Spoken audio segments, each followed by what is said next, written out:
Good morning, lovely people. I'm Debs. Welcome back to my channel, Raina Read Stuff. I am here in the book shack. I'm recording this early on Monday morning in the hope that it's still Sunday somewhere, because I've completely failed to do my Sunday weekly wrap up. So this is it. It's going to be quite short because I actually haven't read that much, but one of them is a stonker. Been hot here this week, really hot. In fact, one day in the book shack, it said oh, here we go. Look, I took a picture to send to my daughters. Outside temperature was 36.4. That's excessive. On days like that, I can't do anything. That's Clyde, by the way, yelling. Sorry, Colin, the crow. He's remarkably noisy in the mornings. Anyway, to the books. I finished 3 this week. The first is nothing to do with anything at all. All these book challenges that are happening this month, and this is nothing to do with any of them. I found it by accident and liked the cover and the title. It's called Madonna in a Fur Coat. It is by Sabahattin Ali. It's Turkish. As you can see, it says Penguin Classics on the front, so it's another one off my list. It was translated into English in 2016 by Maureen Freely and Alexander Dorr. I don't know how I came across it. I was browsing this week somewhere, and I found it. And like I say, I like the cover, and I liked the title. It intrigued me. This book was published in 1943 in Turkey. Sabahattin Ali was an author, a poet, a journalist. He was a bit of a dissident as well. He was jailed a couple of times. He died at the age of 41. He was actually born across the border from Turkey in Bulgaria, and he was killed having been refused a passport trying to get back into Bulgaria. When he was born, Bulgaria was part of the area of Bulgaria that he was born in was part of the Ottoman Empire. This book is a bit of an odd one. It was published in 1943 and pretty much forgotten for a while. And then at the turn of this century, maybe just before, it suddenly became extremely popular. And like I say, it was translated into English in 2016. And by that time, it was recognised as a classic of Turkish literature. It's not a long book, and it's a love story, but it's a tragic love story. I don't think Colin's going to shut up. I think you're going to have to listen to him all through this. Our narrator is out of work, and he runs into an old friend who he hasn't seen for a while. And the old friend is quite high up in a business and offers to find him a job, which he does the following day. And he seats him in an office with a character called Rafe. Rafe is the hero of our story.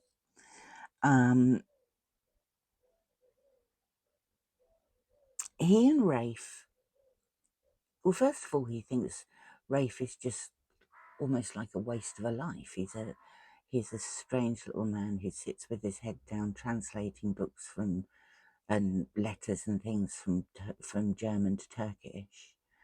And he thinks he's a bit of a waste of a life.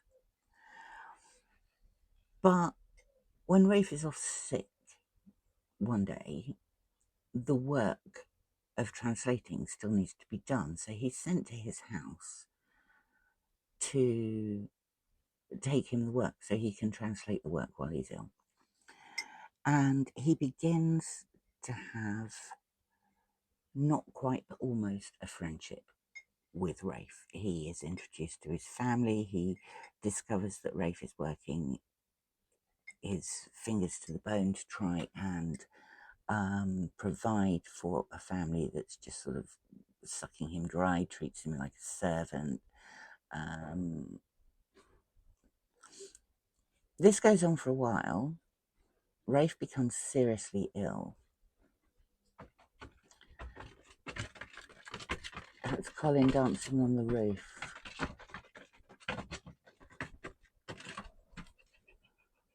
Off he goes again.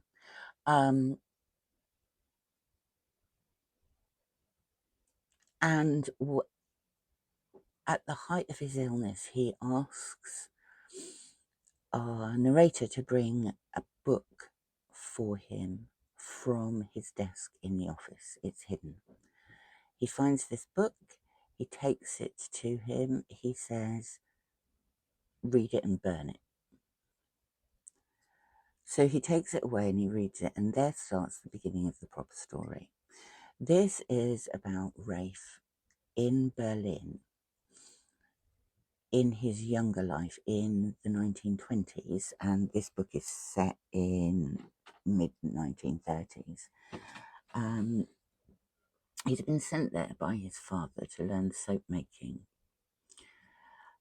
He's a strange, introverted young man.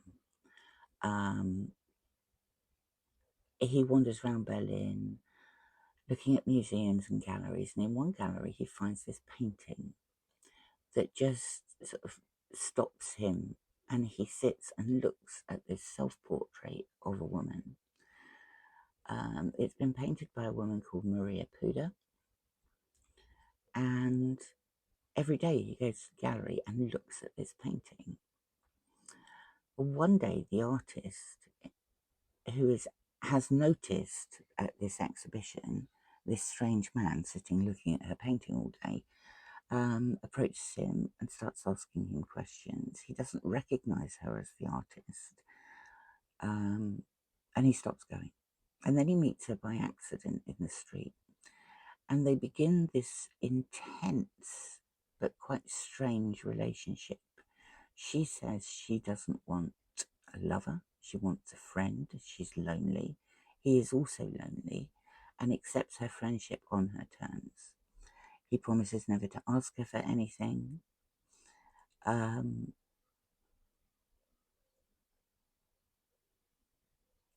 I don't know how much to say really without spoiling it, but they develop this relationship, which suits them both, of companionship. In this book, Sabahattin Ali sort of blurs the lines of gender, and Maria Puder is almost the male of the relationship, whereas Rafe is the female.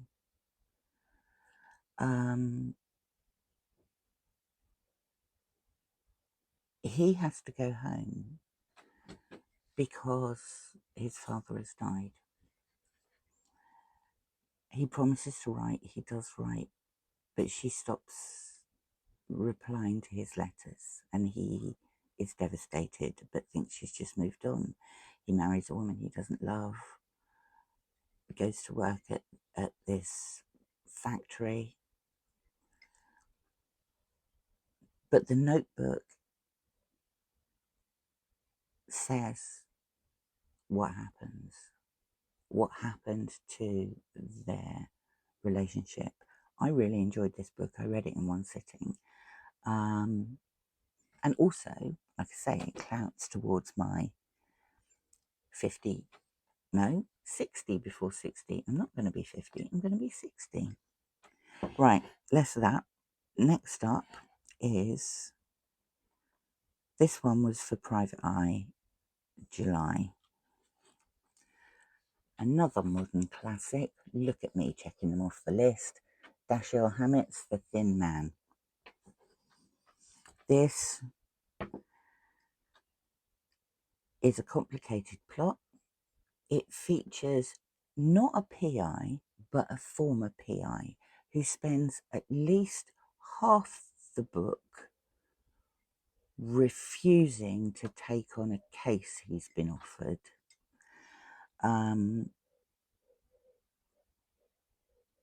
His name is Nick Charles, and he and his wife Nora have arrived in New York for the Christmas season from San Francisco, where they have moved to look after.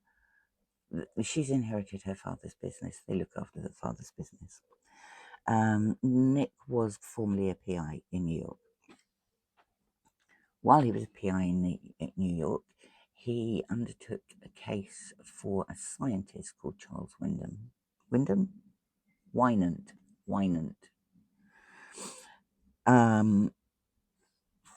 And it wasn't Charles either, it was Clyde Wynant, not Charles Wynant, Clyde Wynant.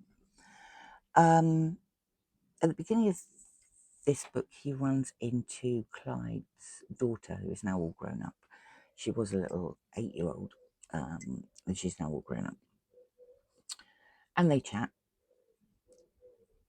and the Charleses go back to their hotel room. 2 days later, they discover that Clyde Wynant's PA has been killed. He is suspected of her murder.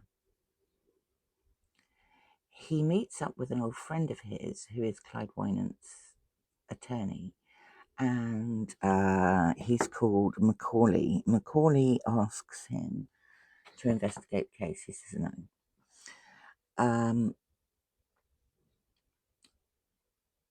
Various other characters are embroiled in this. Dorothy, the daughter, has a brother called Gilbert. He's a bit strange. He's absolutely obsessed with Nick Charles and the methodology of solving crimes. The guy suspected of killing the PA turns up at Nick Charles's apartment to plead his innocence. The police arrive. What's the guy's name? I can't remember. Morelli. He thinks it's all a setup. Brings out this gun. Nick pushes Nora away and gets shot.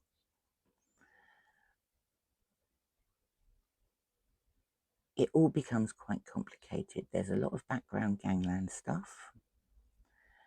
There's a lot of reference to a previous case where a man is threatening Wynant and his family because he thinks he's stolen some of his ideas. What I like most about this book was the dialogue. The dialogue is quite sharp and witty. This was published in 1934, which is slap bang in the era of my absolute favourite crime novels. It's really good. It's a quick read, and absolutely loved it. Finally, Summer of Steinbeck group. Last month ran. Why can't I speak this morning? Last month read Grapes of Wrath. This month, East of Eden is the monthly read, we had a schedule to read it. It's a 600 odd word book, so it counts for Big Book of Summer, to read it over 4 weeks. And this weekend I got completely embroiled in it and accidentally finished it. I'm still thinking about it. I'm comparing it to the reading of Grapes of Wrath last month. I'm not going to talk specifically about it now because everybody else is sort of sticking to the schedule, so there's 2 weeks left to go and I don't want to ruin it for people. Needless to say, maybe I'll say a little bit.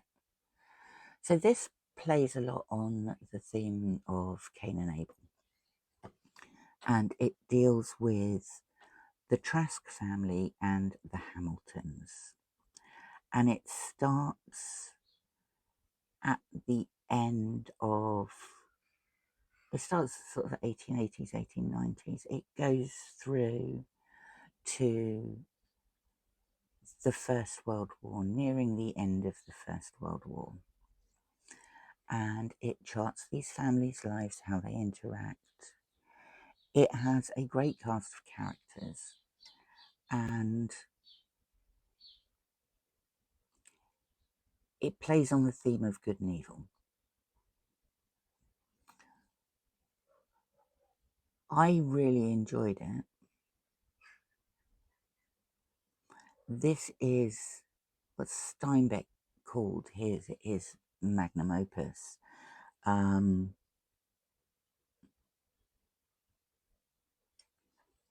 I need a couple more days to process it, apart from anything else. But I think at the end of the month, I will probably do a video looking at the 2 books and discussing what I think of them. I haven't got very much further with Emma. I was meant to read something more this weekend, but like I say, I accidentally read East of Eden instead. These things happen. I am now, however, up to East of Eden was the 50th classic in the 60 before 60 classics list. So I've only got another 10 to go, and I've got until the middle of October to do it, and I'm partway through Emma already, so that will be 1. I hope you've had a good reading week. Thank you very much for stopping by. I've been very lax in replying to my comments. I'm going to do that now. And have a lovely reading week. I really appreciate you coming, and I'll speak to you very soon. Bye for now.